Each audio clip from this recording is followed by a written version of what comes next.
Vala e dytë e përmbytjeve në Fier ka detyruar autoritetet lokale të ndërmarrin një tjetër aksion pastrimi përgjatë Bregdetit.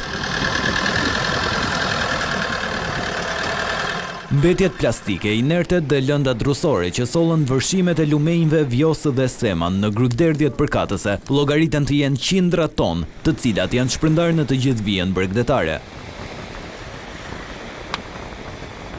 Aksioni i dytë ka nisur këtë javë në plazhin e Darzezës për të vazhduar në Seman e duke pastruar të gjithë zonën Buzdetit. Në fund të dhjetorit ne kemi përfunduar një aksion pastrimi dhe gjithë vija bregdetare, duke filluar që nga gryka e lumit Vjos dhe deri në grykën e lumit Seman është përfunduar dhe është pastruar e gjithë.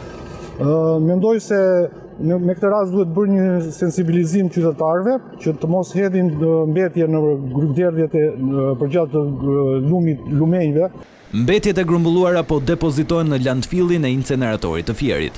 Ndërkohë që problemi i mbetjeve të sjella në mas nga rreshtet e pak kohëve më parë është vërejtur edhe në zonat bregdetare të Durrësit, Lezhës dhe Velipojës.